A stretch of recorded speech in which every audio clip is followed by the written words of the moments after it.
드디어 우리 이사야 본문으로 들어왔습니다. 1장 1절 한 절만 오늘 여러분들하고 은혜를 나누게 되는데요. 저도 좀 숨 고르기 좀 하고 싶어서 왜냐하면 앞으로 이제 우리 흠약 66장까지 오랫동안 이 이사야를 우리가 살펴봐야 되기 때문에 오늘은 시작은 좀 미약하게 시작하고 나중에는 좀 창대하게 됐으면 좋겠습니다. 자, 오늘 이제 이사야 1장 1절을 좀 보시면 자, 유다 왕 우시야, 요담, 아하스, 히스기야 시대에 아모스의 아들 이사야가 유다와 예루살렘에 대하여 본 이상이라. 자, 여기서 이제 이사야가 주로 활동했던 시절이 이 네 왕의 시절이거든요. 주로. 그래서 지금 이 배경을 좀 우리가 아는 게 좀 중요합니다. 그래서 여러분들이 이사야를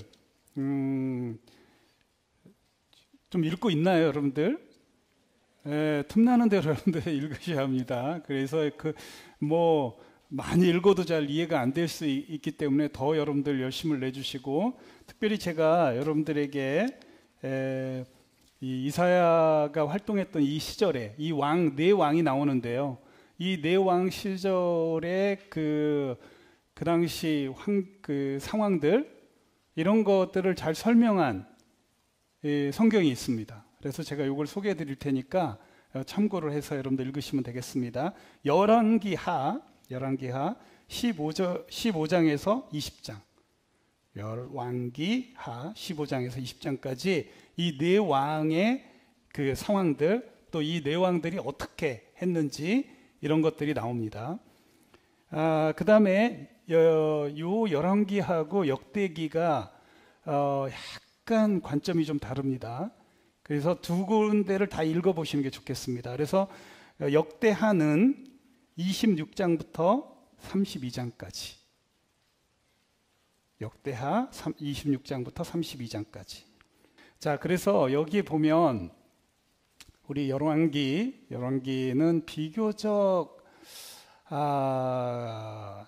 약간 왕들에 대해서 좀 비판적인 시야를 가지고 쓴 게 열왕기가 되겠고요. 역대기는 비교적 물론 둘 다 비슷한 성향을 가지고 있는데요. 역대기는 비교적 왕들에 대해서 좋은 면만을 얘기하려고 하는 그런 경향들이 조금 있습니다. 그래서 이 열왕기하고 역대기 세상에 누가 관심이나 가졌습니까? 우리가 읽기에서. 그런데 이 이사야를 공부하려면, 이사야를 알려면 반드시 이 부분만은 여러분들이 꼭 읽어보시고 이 왕들이 그 당시 어떤 행동을 했는지를 이해를 하셔야만이 그 왕 시대에 이사야가 예루살렘과 유다에, 특별히 여러분들 이 본문을 읽으실 때 왕이 두 가지가 계속 나옵니다. 여러분들이 좀 혼돈이 좀 되더라도 만약에 이스라엘 왕이다 그러면 조금 덜 이렇게 관심을 가져도 됩니다. 지금 이사야는 주로 남쪽에 있었던 유다 왕, 또 예루살렘을 향해서 예언을 하고 있기 때문에, 하지만 안 되겠다, 철저히 읽으세요. 왜냐하면 국제 정세가 굉장히 중요하기 때문에 정독을 좀 한번 하시면 굉장히 흥미진진하고요. 이사야가 무엇 때문에 지금 예루살렘과 유다에 대해서 왜 저렇게까지 얘기를 하고 있는지를 알게 돼요. 이 왕들의 그 당시 상황들을 알게 되면.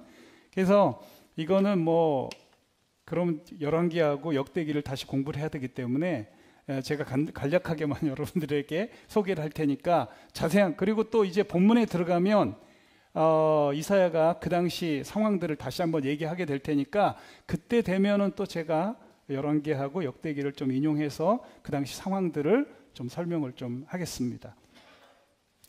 일단은 여기 보면 우시야 왕이 나오지 않습니까? 첫 번째가 우시야 왕인데, 이 우시야 왕 죄송합니다. 이상하게 이름이 아사랴라고 하는 왕하고 두 가지 이름을 썼습니다. 그러니까 우시아나 아사랴가 나오면 이거 둘 다 같은 동명일인이구나 이렇게 생각을 하시면 되겠습니다. 그래서 여기 보면 이 우시아 왕은 이 열왕기하고 역대기를 보면 굉장히 위대한 왕으로 나옵니다. 그러니까 아주 정치를 잘했고요. 또 아주 강력한 군대를 가지고 있었습니다. 그래서 그 당시 주변의 국가들도 정복도 하고요. 누가 보더라도 이게 부족함이 없어 보이는 그런 왕이었습니다.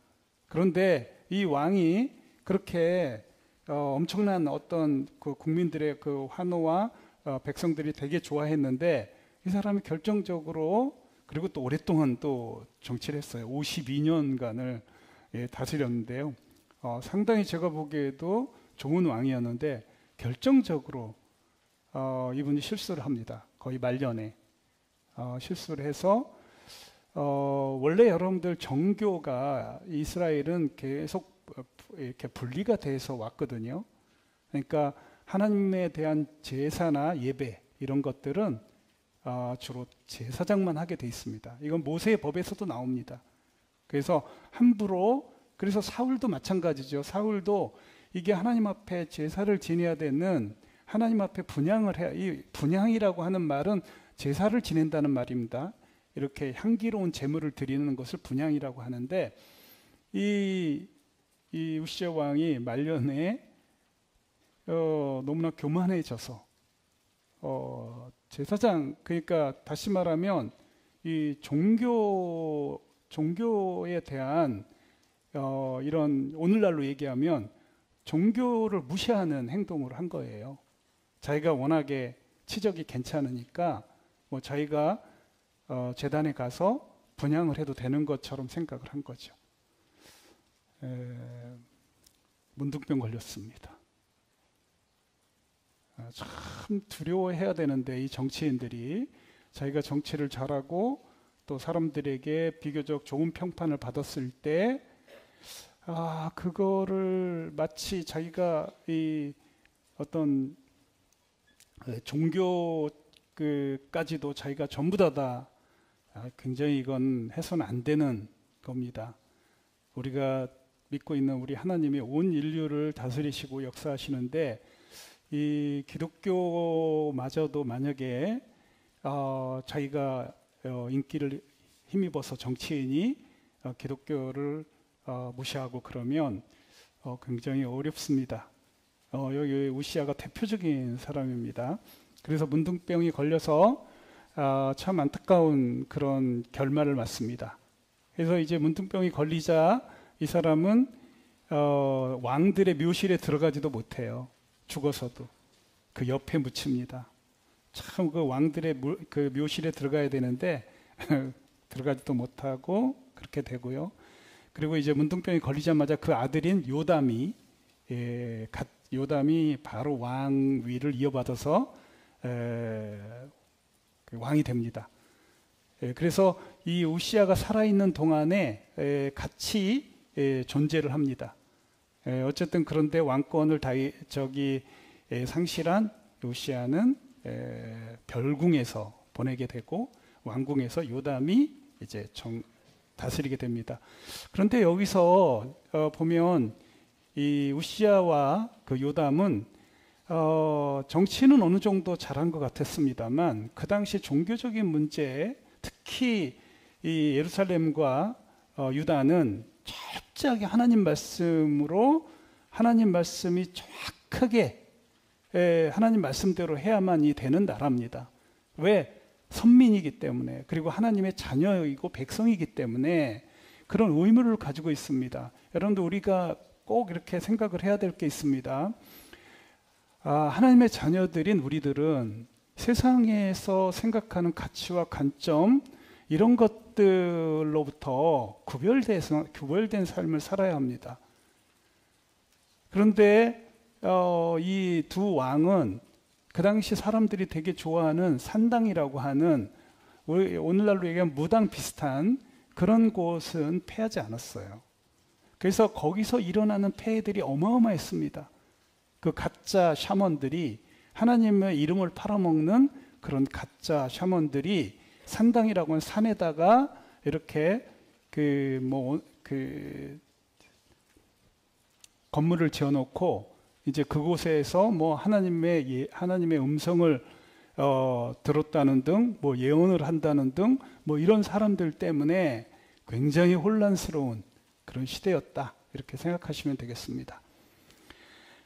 그 다음에 이제 아하스라는 왕이 그 다음에 이제 등장을 하게 되는데, 이 사람 되게 좀 흥미로운 사람이기도 한데요.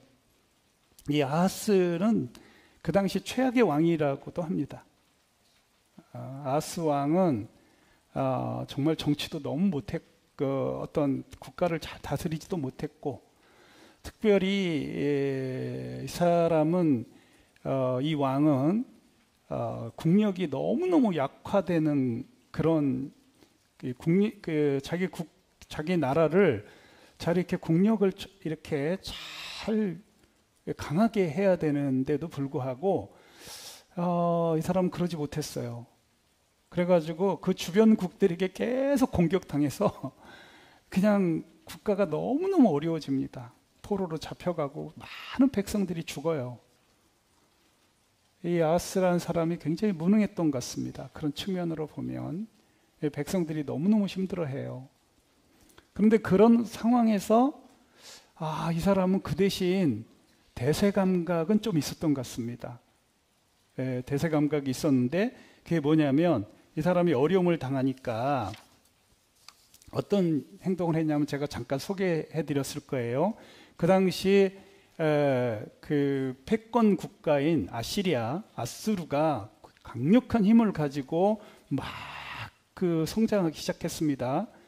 뭐 그 8세기 중반쯤 됐을 때, 후반쯤 됐을 때 이 아시리아는 어마어마한 강대국이었습니다. 그런데 이 사람이 자기네 그 주변 국가들이 하도 이 유다를 괴롭히니까 이 사람이 그 먼 데 있는 아시리아 왕 이 디글랏빌레셀이라고 하는 사람에게 가서 디글랏빌레셀 이거 여러분들 기억해 두세요. 여러분들 이거 뭐 시험에는 안 나옵니다만 여러분들 이사야를 이해하는 데는 굉장히 중요한 인물이기 때문에 제가 말씀드린 겁니다. 디글랏빌레셀이라는 사람 왕에게 가서 도와달라고 합니다. 참 여기서도 우리가 역사를 배울 수 있어요. 그래서 디글랏빌레셀이라는 그 왕이 진짜로 군대를 이끌고 와요. 그래가지고 그 주변 국가들에게 영향력을 끼치는데 이게 문제가 됩니다. 뭐냐면 너무 힘이 없어. 이 유다가 이제 다른 나라에게 침략을 받아서 힘이 하나도 없어. 그러니까 이 아시리아 왕이 딱 가보니까 얘네들은 도와줘봐야 별 볼 일 없는 거야. 너무나 약화돼 있어서. 마치 우리나라 옛날에 19세기 초에 모든 열강들이 우리 대한제국 마지막에 우리 대한제국의 형태와 좀 비슷했던, 힘이 없는데 뭐 어떤 사람들은 뭐 일본, 어떤 사람은 중국, 어떤 대신들은 러시아, 어떤 대신들은 미국, 막 이런 여러 나라들의 도움을 받으려고 애를 썼는데 안 돼요. 그게 국가가 약하면 누군가 도움을 받으려고 해도 안 됩니다. 정말 국가가 강력해야죠. 군사력도 강력해야 되고, 여러분들 국가가 약하면 누구하고 협력을 한다고 하더라도 그들이 무시합니다. 이 디그랏빌레셀도 와가지고 딱 보니까 이거 아무것도 아닌 거야. 그래가지고 그들 막 돈을 줘서 이 주변 국가들을 좀 정리를 해주시고 그러라고 하는데 안 해요. 아시리아는 더 어려워집니다. 그러니까 이런 상황들이라는 것을 여러분들 대략 아시고, 제가 본문에 들어가서 이 왕 이름이 나오고 그 당시 여러 그 나라들이 나오면 그때 좀 자세히 여러분들하고 그 이사야를 같이 가겠습니다. 자, 이제 중요한 주제가 하나 남았습니다. 여기 보면 아모스야, 이사야, 유다와 예루살렘에 대한 본 이상이라. 자, 여러분들 여기 이상이란 말이 나옵니다. 아주 중요한 단어입니다. 여러분들 이상이라는 말은 영어로는 비전입니다. 비전이고요. 이게 이 히브리어로 기억하시면 좋겠습니다. 하존이라고 말하 하존입니다. 요거는 좀 이 H 그러니까 히읗 발음도 센 발음이다. 그래서 이거를 하존 이렇게 발음을 합니다. 근데 뭐 보통 요즘 그냥 하존 뭐 이렇게 합니다. 그래서 이건 하존인데 이게 바로 이상이고 영어로는 비전, 한국말로는 뭐 이상, 계시 뭐 이런 말입니다. 할 말이 많습니다. 사실은 이 하존이라고 하는 이 말은요, 또 다른 그 히브리어로 본다는 뜻이 있는데요. 요거는 좀 다릅니다. 요거는 실제적으로 이 하존이라는 단어를 쓸 때는 이것은 그냥 환상으로 보는 그런 그 비전하고 좀 다릅니다. 이거는 상당히 현실감이 좀 있는 비전을 얘기합니다. 그래서 이 이사야는 이 명확한 이 비전을 보고 있었는데 이게 우리 이사야 전체 흐름인 새 시대에 대한 새 질서에 대한 이런 것을 명확히 보고 있었어요. 그래서 이 하존이라는 단어에는 반드시 어떤 단어들이 들어가냐면 목표가 뚜렷해요. 뚜렷. 그러니까 우리가 꿈속에서 비몽사몽간에 보는 거하고 좀 다릅니다. 이거는 이 비전, 이 하존이란 말은 목표가 뚜렷할 뿐만 아니라 여기에서 방향을 잘 알고 있습니다. 그 다음에 계획까지 가지고 있습니다. 요거를 하존이라고 해요. 그러니까 이사야는 계속 서론에서 나옵니다만은 이사야는 하나님께서 어떠한 목표를 가지고 있고 이 전 세계 새로운 질서와 새로운 가치, 새로운 세상을 만들기 위한 하나님의 그 정확한 바라봄 이게 비전입니다. 그래서 이거를 이사야는 너무 잘 알고 있었어요. 그래서 그 하나님의 그 바라봄대로 같은 시야로 바라봄을 우리가 하존이라고 하고 이것을 비전이라고 해요. 하나님은 새 시대를 열기를 원하셨어요. 그때 전쟁과 도적질과 죽임과 다툼과 그 평화가 없는 이 세상은 더 이상 존재해서는 안 된다고 했던 그 하나님께서는 그 이스라엘의 이스라엘에게 고통이 있음에도 불구하고 하나님의 백성들인 그 이스라엘에게도 어마어마한 고통이 있음에도 불구하고 우리 하나님은 새 판을 짜야만 했어요. 왜? 이스라엘은 이미 상당히 오염이 돼 있었습니다. 이스라엘은 하나님의 전체적인 비전을 바라보는 게 아니라 자기네들만의 비전을 가지고 있었어요. 자기네들도 여전히 주변 국가들처럼 정복하고 다스리고 군림하고 이래야만 된다는 생각으로 이스라엘 사람들은 하나님의 그 어마어마한 계획과 뜻 이런 것들로부터 벗어나 있었습니다. 하나님의 진정한 계획은 종의 역할을 하는 여러분들의 종이라는 것은 제가 그냥 단순한 노예를 얘기하는 게 아닙니다. 하나님의 종, 바로 예수 그리스도와 같은 예수 그리스도처럼 사는 예수 그리스도처럼 섬기고 예수 그리스도처럼 사랑하고 예수 그리스도처럼 희생하고 예수 그리스도처럼 하나의 미랄이 되는 이런 세상을 우리 하나님께서 꿈꾸면서 바꿔야겠다. 이렇게 해서 예수님이 탄생하기 한 1000년 전부터 하나님은 새 판을 짜기 시작했어요.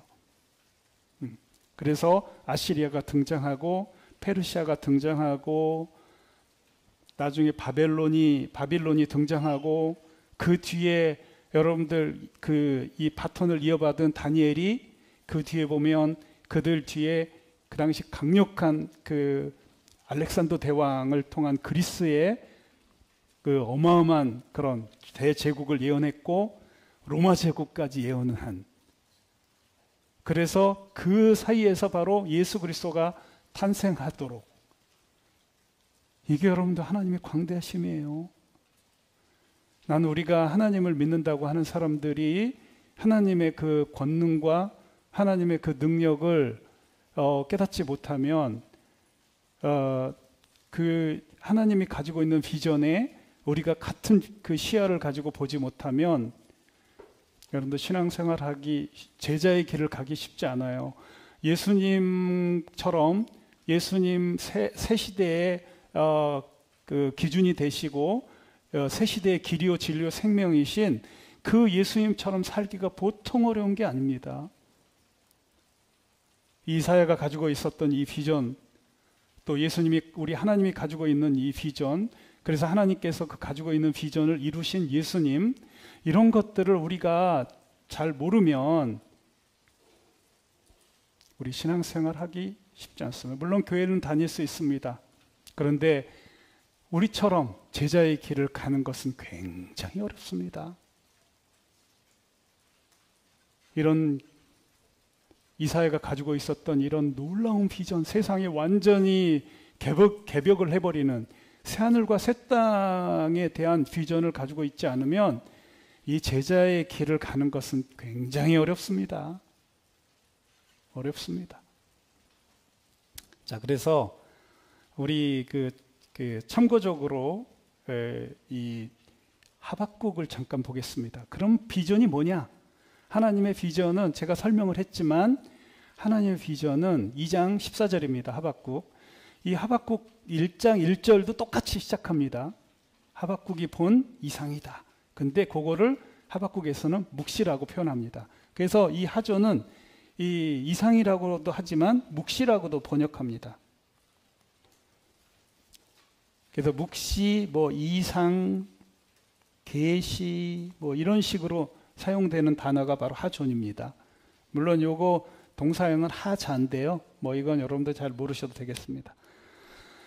자, 여러분, 정말 제가 깜짝 놀라고 있습니다. 이 하박국은요, 이제 이미 아시리아가 멸망하고 그 뒤에 바빌론이 전 세계 가장 큰 그 제국을 만들어내는 과정에서 이 하박국이 예언한 겁니다. 그러니까 아마 이사야의 뒤를 이어서 이 묵시를, 하나님의 비전을 본 사람이라고 보시면 되겠습니다. 그래서 이 하박국은 어떤 내용이냐면 그런 겁니다. 이 하박국이라는 선지자는 처음에 아시리아가 그 북쪽의 이스라엘과 남쪽에 있는 유다를 너무너무 괴롭혀서 정말 질이멸절하게 만듭니다. 그래서 너무너무 힘들었어요. 이 하박국이라는 선지자가 볼 때 너무너무 힘든 그런 자기 과거에 자기 또 아버지 할아버지 때 그렇게 고통당하는 모습을 보면서 막 너무너무 괴로워해요. 하나님 어찌 이럴 수 있느냐, 어떻게 이렇게 하나님 백성들이 이렇게 고통을 당할 수 있느냐, 그러면서 막 하나님 앞에 막 말을 합니다.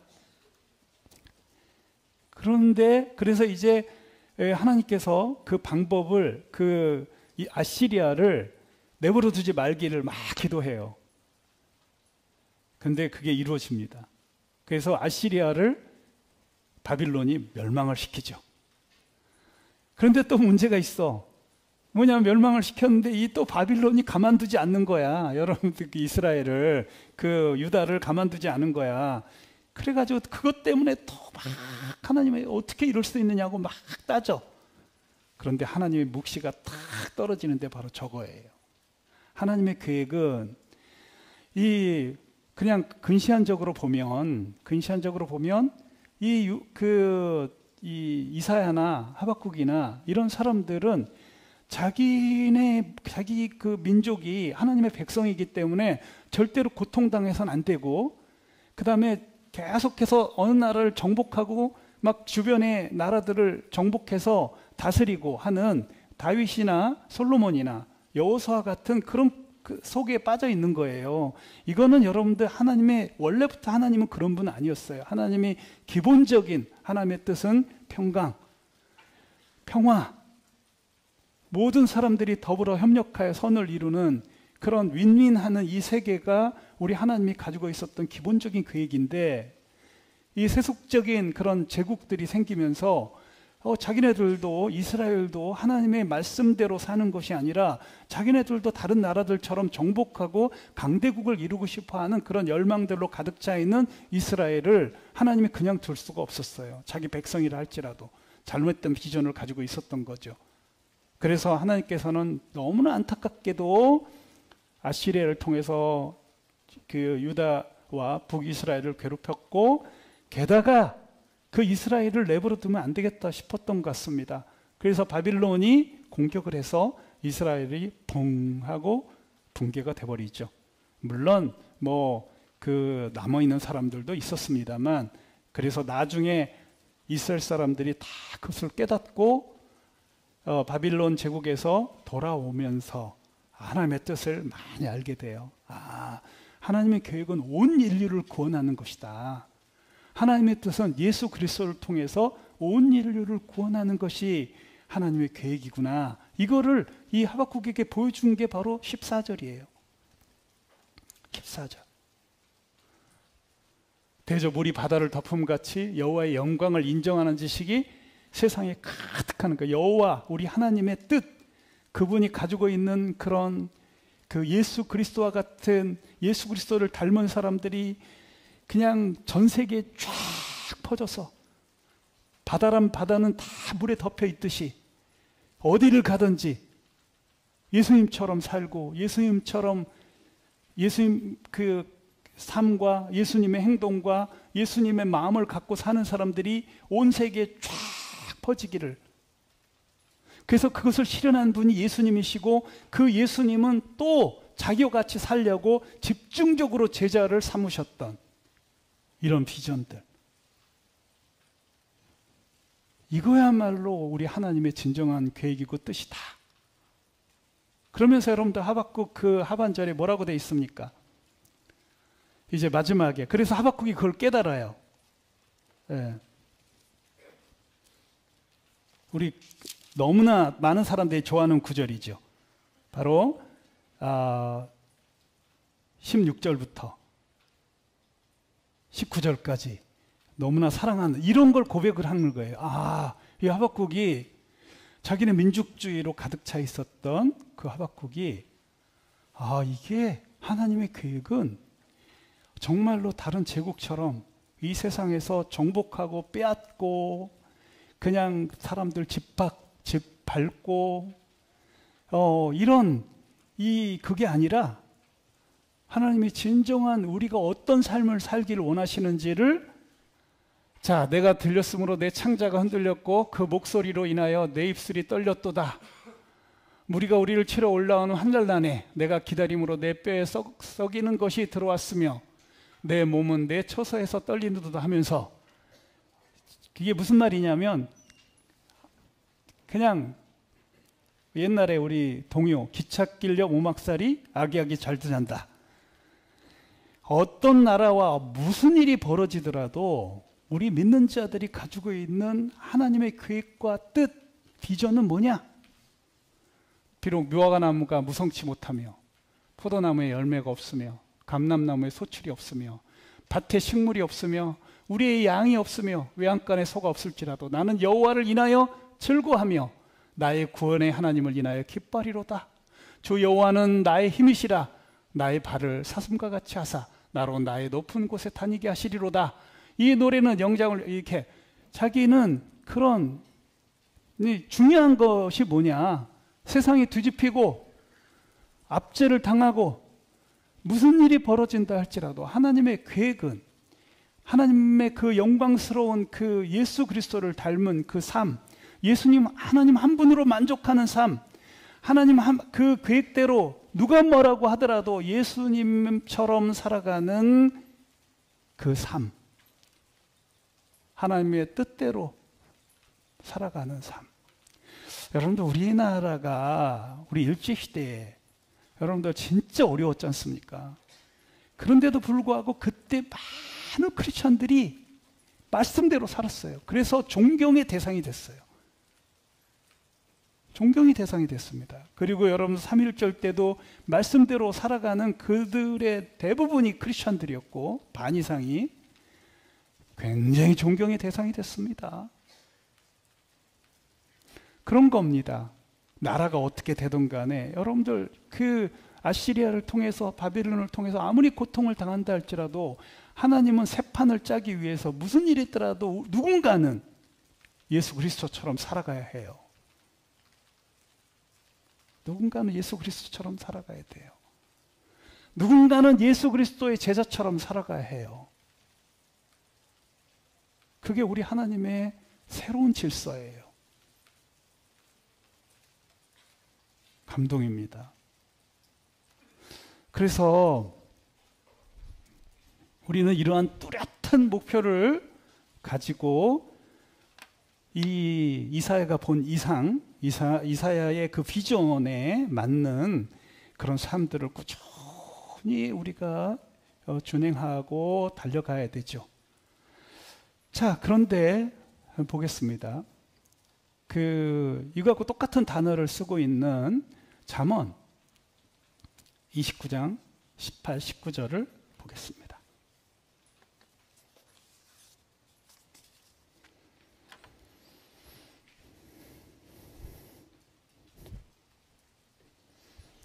자, 묵시가 없으면 여기 보면 너무 비전 이렇게 돼 있습니다. 묵시가 없으면 백성이 방자하게 unrestrained, 요거는 여러분들 대충 산다는 말이죠.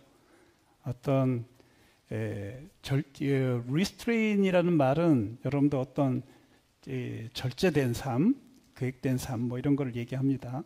근데 unrestrained 이걸 보면 이 백성들이 방자하게 된다라고 번역을 하고 있습니다. 대충 산다. 그래서 이제 그 뒤에 이 잠언은 다 대꾸법으로 되어 있습니다. 앞에 있는 부분과 뒤에 부분이 대꾸법으로 되어 있습니다. 그게 무슨 말이냐? 율법을 지키는 자는 복이 있느니라.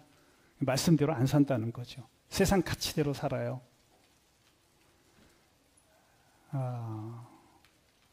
어느 날 우리들은 우리의 그 정체성을 잃어버리고 우리의 비전, 목표대로, 계획대로, 방향대로 살아야 되는데 어느 순간 이것을 이렇게 이 묵시가 비전이 약해지면 대충 살게 되고 세상적인 가치로 살게 돼요.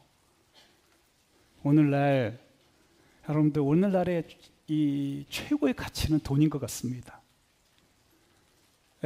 우리가 비전이 약해지면 돈을 추구하게 되는 것 같아요. 우리가 여태껏 훈련받은 모든 그 탁월한 훈련 과정을 겨우 돈을 벌려는 쪽으로 집중하는 현상이 좀 있는 것 같습니다. 굉장히 가슴 아프죠. 옛날에 그러니까 그 소 잡는 칼로 닭 잡는다 이런 말이 있거든요. 그러니까 정말 어리석은 행동이죠. 우리가 모든 족속으로 제자 삼으려고 하는 우리 비전으로 똘똘똘 뭉쳐있던 우리 교회가 어느 순간 이 비전이 이제 묵시가 여기에게도 없어지게 되면, 목표의식, 계획, 방향이 틀어지면 어느 순간부터 느슨한 삶을 살게 되고 어느 순간부터 우리가 지금까지 훈련해온 모든 그 역량을 겨우 돈이라도 벌려고 하는 이런 쪽으로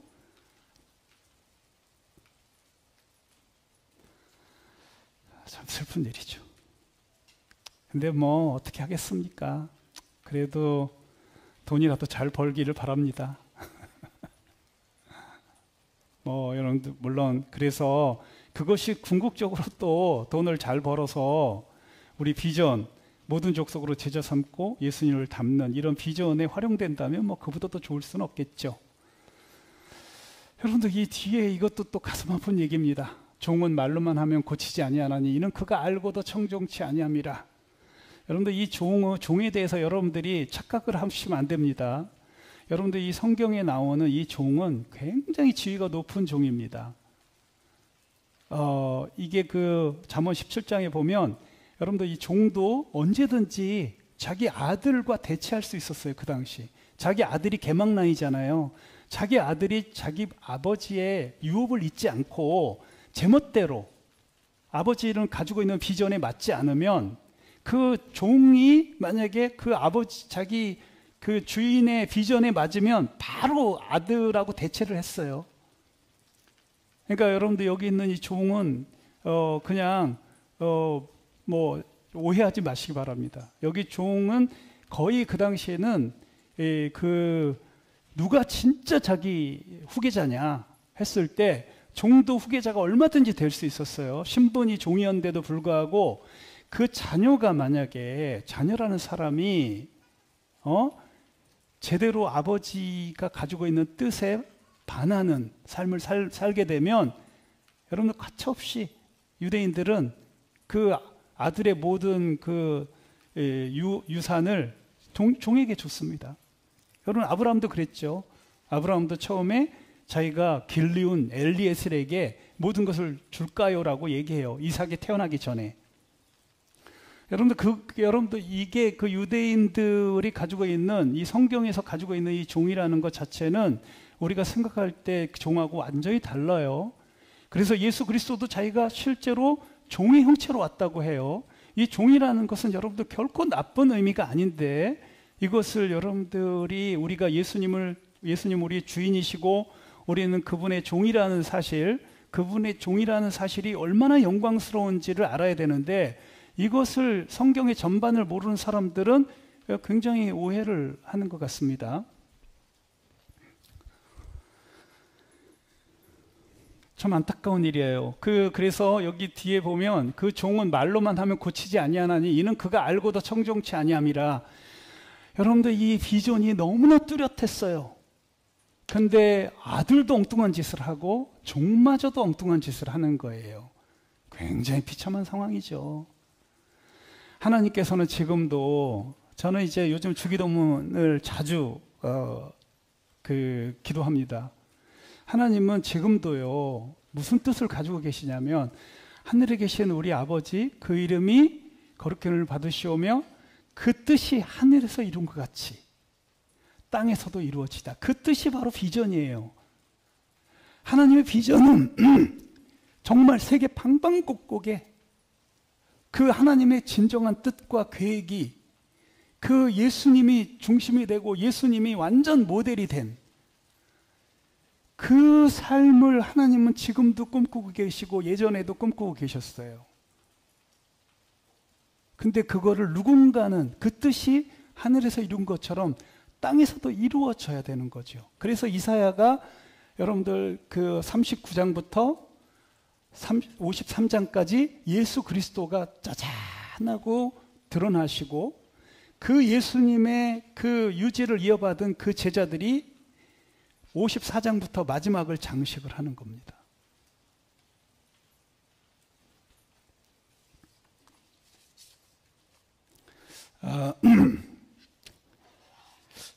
저는 요즘 많은 걸 배웁니다. 많은 걸 배워요. 여러분들 우리 교회가 오로지 예수님을 닮고 이런 그 비전으로 가득 차서 세계 방방곡곡 내 주변서부터 세계 방방곡곡에 있는 사람들을 예수님의 마지막 유언과 명령대로 제자를 삼으려고 몸부림쳤던 우리 교회 많은 분들이 왔어요.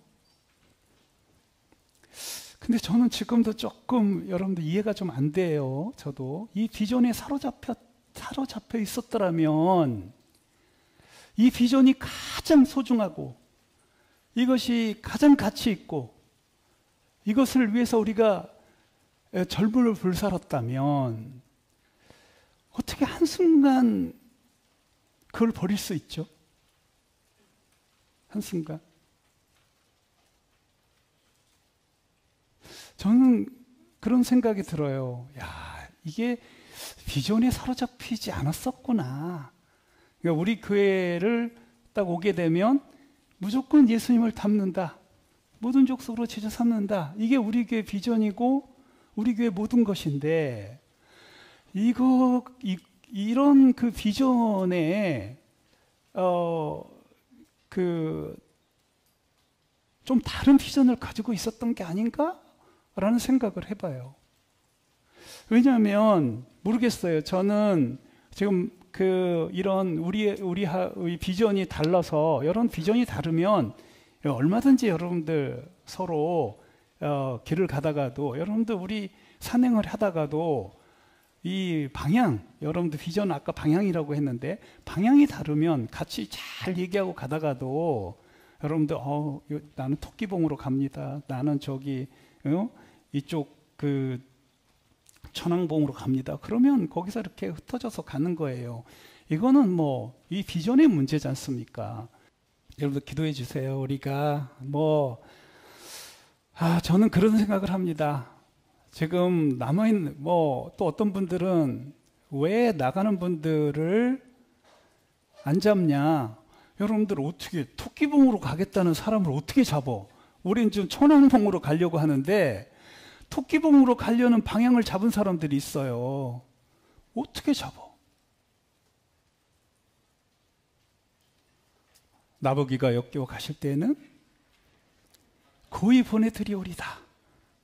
여러분들 그 말은 그분이 떠날 때 언젠가는 다시 돌아오기를 바라는 마음으로 쓴 시입니다. 나보게 엮고 가실 때는 죽어도 아니 눈물을 흘리오리다.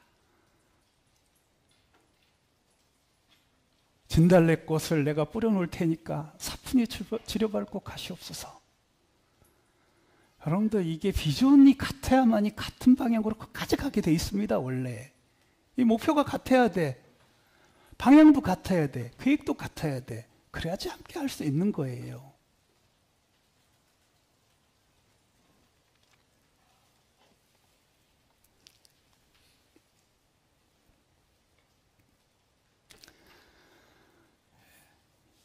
저는 소망을 가지고 있습니다. 지금은 여러분들이 피를 토할 만큼 가슴 아픈 일이죠. 함께 가다가 서로 방향이 틀려서 간다는 것 자체는 굉장히 가슴 아픈 일입니다.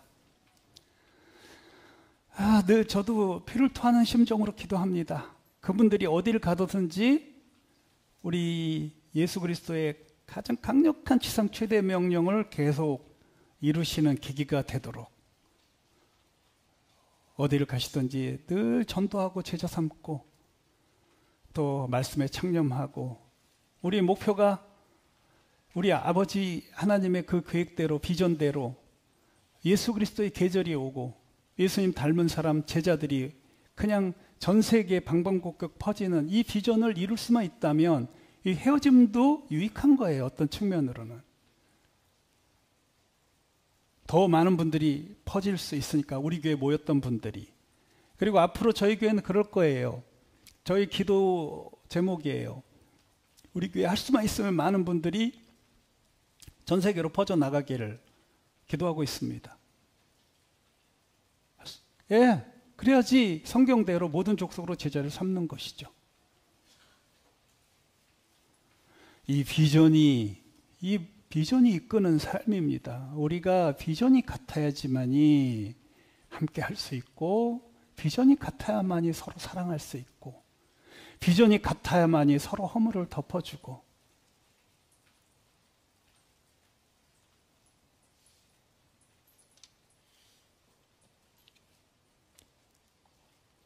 이사야의 비전입니다. 하나님이 가지고 있는 이 비전대로 우리 교회가 앞으로 갔으면 좋겠습니다. 이사야가 얘기한 대로,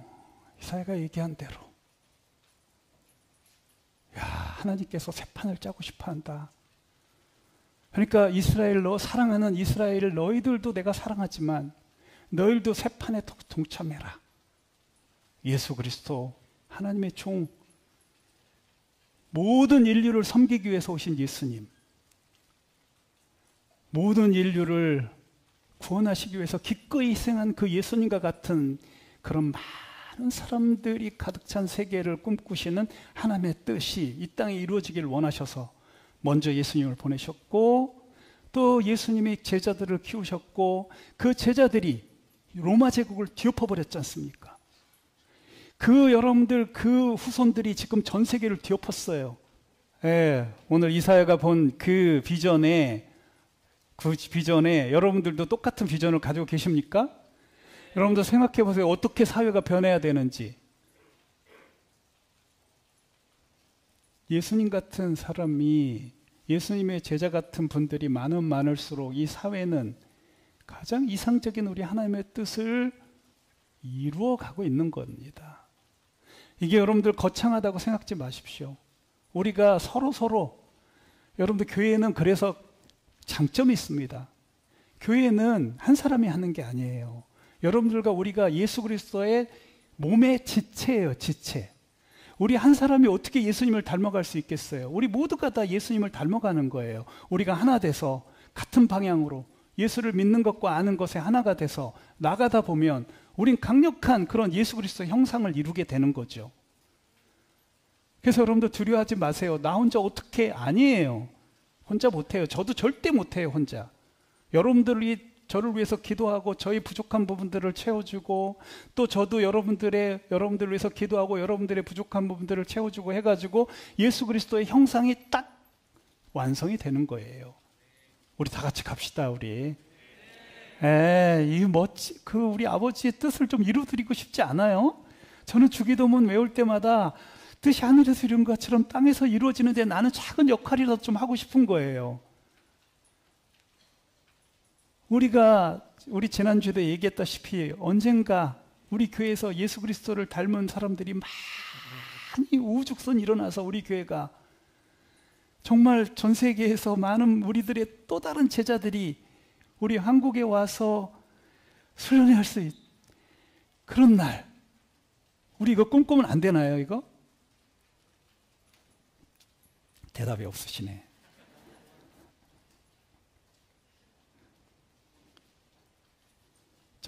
우리 소망, 저는 이루실 줄 믿습니다. 이건 어렵지 않아요. 우리가 하나만 될 수만 있다면. 우리가 서로 사랑하고, 서로 섬기고, 어찌든 간에, 말씀대로 살려고 몸부림치는 그곳에 우리 성령께서 도와주십니다. 그래서 이거 반드시 저는 이루어지기를 소망합니다. 우리 같이 가십시다. 기도하겠습니다.